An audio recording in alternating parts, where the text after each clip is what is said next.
Al-hilmu walinul janib. Hendaknya seorang penuntut ilmu itu di tengah masyarakatnya harus memiliki sifat santun. Ya, al-hilm, sifat santun, dan juga dia berlemah lembut di masyarakatnya. Ketika misalkan dia disakiti, ketika misalkan dia dizalimi, sebenarnya dia bisa membalas. Tapi dia lebih memilih menahan diri untuk tidak membalas, dan dia melakukan itu karena Allah. Nah, ini adalah kesantunan. Ini adalah yang disebut dengan al-hilm, lemah lembut.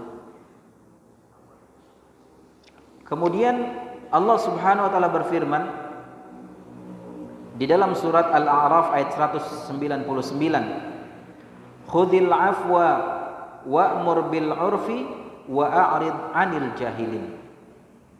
Allah Subhanahu wa taala berfirman, ya, yang memerintahkan kepada nabinya yaitu Muhammad sallallahu alaihi wasallam dengan memerintahkan khudhil afwa, maafkanlah. Wa'mur bil 'urfi, lalu kemudian beramar ma'ruflah, menyeru pada kebaikan, wa a'rid 'anil jahilin, dan berpalinglah dari orang-orang yang jahil atau orang-orang yang bodoh. Dan di sini disebutkan hakal Imam Ibnu Katsir anil Imam Ibnu Jarir At-Tabari rahimahumullahu taala. Al-Imam Ibnu Katsir menceritakan tentang Al-Imam Ibnu Jarir At-Tabari rahimahumullahu taala. Kemudian beliau mengatakan, wa qad amara Allahu nabiyahu, Allah Subhanahu wa taala telah memerintahkan kepada nabinya yaitu Nabi Muhammad sallallahu alaihi wasallam, ayyamuru ibadahu bil ma'ruf, yaitu diperintahkan agar Rasulullah SAW memerintahkan kepada umatnya untuk beramar ma'ruf, wa yadkhul fi dzalika jami'ut ta'at, yaitu diperintahkan untuk melakukan semua ketaatan. Jadi Rasul diperintahkan oleh Allah, serulah kepada manusia untuk mereka beramar ma'ruf, ya. Dan amar ma'ruf di sini ya masuk dalam semua kategori ketaatan. Jadi segala hal yang dinamakan ketaatan, maka ini istilahnya adalah al-ma'ruf. Wa bil i'radi 'anil jahilin, dan juga Allah memerintahkan kepada Rasulnya untuk berpaling dari orang-orang jahil, orang-orang bodoh. Wa dzalika wa in kana amran li nabiyhi fa innahu ta'dibun li khalqihi. Dan ini walaupun memang di dalam ayat ini adalah perintah Allah kepada nabinya, tapi secara umum ini adalah sebagai adab ya untuk para umatnya. Ya. Bihtimali min zulmihim wa min man zalamahum wa atada alaihim la bil i'radi amman jahila al-haqqi wal al-wajib min haqqillahi wala bis safhi amman kafara billahi wa jahila wahdaniyatah wa huwa lil muslimina harbun. Ya. Jadi di sini perintah untuk berpaling dari orang-orang bodoh ya atau orang-orang jahil, disebutkan di sini bahwasannya ketika kita dapati saudara-saudara kita melakukan keburukan kepada kita ya, kemudian kita sampaikan bahwasannya hal ini buruk, yang baik seperti ini, kemudian dia membangkang, dia tidak menerima, maka dalam hal ini a'rid 'anil jahil, kita tinggalkan dia, nggak usah diladenin, nggak usah diladenin. Karena khawatir kalau seandainya kita ladeni orang-orang yang bodoh ini, ya bodoh di sini dalam tanda kutip ya, bukan bodoh misalkan dia sekolahnya nggak berprestasi atau mungkin dia nggak berpendidikan, bukan. Tapi di saat dia menolak syariat Allah, dia menolak kebenaran, ini masuk dalam kategori orang yang jahil. Sehingga kemudian di saat dia menolak itu, maka kita berpaling saja. Karena khawatir kalau kita ladeni, khawatir nanti kita mendapat dampak buruk dari kebodohan dia, dan bisa saja kita juga membalas dengan hal yang bodoh lagi kepada dia. Ya, misalkan dia memancing emosi kita, akhirnya kita balas lagi dengan emosi, akhirnya sama-sama dapat keburukan. Maka tujuannya itu ya, di saat ini diperintahkan kita berpaling dari orang-orang yang bodoh. La bil i'radi amman jahilul haqq ya. Tetapi ini berpaling dari orang-orang bodoh tidak berlaku berpaling kepada orang-orang kafir yang dia memerangi kaum muslimin, dia menolak keesaan Allah, menolak syariat Allah, mereka kufur, Maka orang-orang kafir yang memerangi kaum muslimin maka tentu harus dihadapi. Ya, tapi tentu di sini ada ketentuannya gitu ya. Jihad, ya. Wa qala Ibnu Katsir aidan, dan Al-Imam Ibnu Katsir juga mengatakan, qala ba'dul ulama, sebagian ulama mengatakan an-nasu rajulan. Manusia itu terbagi menjadi dua. Pertama, rajulun muhsinun. Golongan yang pertama adalah seseorang yang berbuat baik. Fakhudh ma'afalaka min ihsanihi. Maka senantiasa kita memaafkan orang baik ini. Di saat mereka berbuat salah, mungkin khilaf dan lain sebagainya, maka kita memaafkan segala kekeliruan dia. Wala tukallifuhu fawqa taqatihi wa ma yuhrijuhu wala yuhrijuhu. Dan juga kita jangan sampai membebani saudara kita itu yang sudah berbuat baik walaupun mungkin keliru, jangan sampai membebani dengan beban yang di atas kemampuan dia. Dan golongan yang kedua tadi seorang yang berbuat baik. Yang kedua adalah fa'imma musi, rajulun musi, yaitu seorang yang berbuat buruk. Ya. Maka menghadapi orang yang berbuat buruk, famurhu bil ma'ruf, maka perintahkan dia untuk melakukan ketaatan, melakukan kebaikan. Ya. Tergantung di sini konteks keburukan yang dia lakukan. Ya. Di saat misalkan dia tidak sholat, berarti keburukan. Maka dalam rangka beramar ma'ruf kepada dia, kita suruh sholat. Kepada orang yang berlaku buruk, misalkan dia penzina, maka dalam konteks beramar ma'ruf kepada dia, ya kita beramar ma'ruf untuk tinggalkan zina kepada orang itu. Dan begitu seterusnya.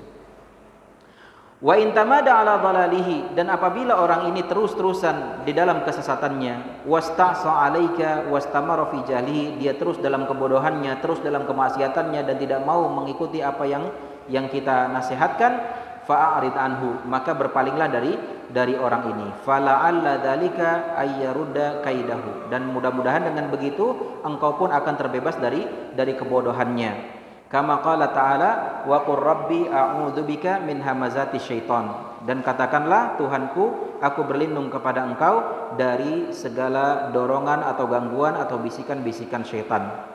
Wa qala ta'ala, dan juga Allah berfirman, wala tastawil hasanatu walas sayyi'ah idfa billati hiya ahsan fa idzal ladzi bainaka wa bainahu adawatun ka'annahu waliyyun hamim.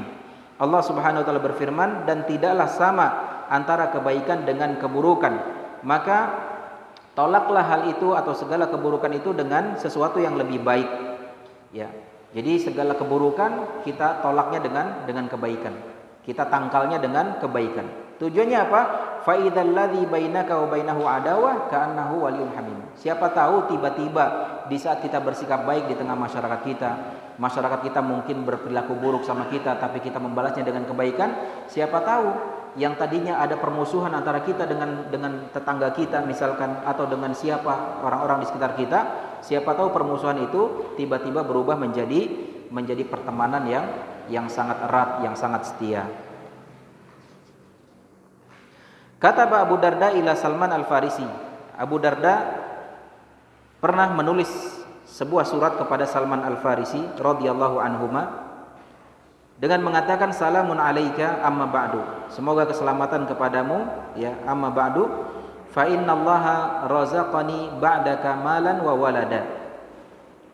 Kata Abu Darda, sesungguhnya Allah memberikan rizki kepadaku setelah engkau, yaitu memberikan rizki berupa harta dan juga anak-anak. Wa nazaltul ardal muqaddasah, dan kemudian aku pun ya tinggal di negeri suci, ya, di tanah yang suci atau tanah suci. Dan ketika mendapatkan surat ini, maka Salman Al-Farisi radhiyallahu anhu membuat sebuah balasan dengan mengatakan, i'lam annal khaira laisa bikathratil mali wal walad. Ketahuilah wahai saudaraku Abu Darda, kebaikan itu bukan hanya terdapat pada harta dan anak. Jadi mereka-mereka yang punya anak keturunan banyak jangan merasa senang dulu, karena kebaikan bukan hanya ada di dalam anak keturunan. Yang punya harta banyak jangan merasa senang dulu, jangan merasa sudah baik, karena kebaikan bukan dari harta. Walakinnal khaira ayyadhima hilmuka. Nah, ini garis bawahi. Salman Al-Farisi mengatakan, akan tetapi yang namanya kebaikan itu semakin bertambah besarnya kemurahan hatimu. Jadi percuma harta banyak tapi pelit, percuma harta banyak tapi tidak berinfak, tidak membantu saudaranya, tidak ada kebaikan di situ. Tapi yang menjadi baik, yang membawa kebaikan adalah ketika semakin besarnya kemurahan hatimu, wa ayyanfa'aka ilmuka, dan juga ilmu yang bermanfaat. Ini juga kebaikan. Wa innal arda la ta'mal li ahadin, karena sesungguhnya bumi itu tidak bekerja untuk siapapun. I'mal ka'annaka tura, maka beramallah seolah-olah engkau diawasi. Dan benar kita sedang diawasi oleh Allah Subhanahu wa taala, sehingga kemudian kita sungguh-sungguh dalam beramalnya. Sama ketika para pekerja ya bekerja diawasi mandor, ya pasti dia sungguh-sungguh kerjanya. Ya, sungguh-sungguh, kalau mandornya dia pergi baru dia istirahat, ya, capek dulu gitu, istirahat dulu. Tapi kalau ada yang ngawasi mandor, dia pasti kerja benar. Nah, apalagi kalau seandainya ini diawasi oleh Allah Subhanahu wa taala yang Maha melihat dan juga Maha mendengar. Maka di sini dikatakan bahwa yang namanya kebaikan itu adalah semakin besarnya kemurahan hatimu dan juga engkau berilmu yang bermanfaat, dan kemudian bumi ini tidaklah bekerja untuk siapapun, maka beramallah seolah-olah engkau sedang diawasi. Wa'dat nafsaka minal maut, dan juga persiapkan dirimu dari kematian. Jadi kita mempersiapkan diri untuk menghadapi kematian. Jadi inilah yang disebut dengan kebaikan. Jadi kebaikan bukan hanya terbatas pada banyaknya harta atau banyaknya anak-anak. Itulah dia para jamaah sekalian yang dirahmati oleh Allah Subhanahu wa taala, sikap keempat dari sikap-sikap yang harus dimiliki oleh seorang penuntut ilmu di tengah-tengah masyarakatnya. Dan kemudian sikap berikutnya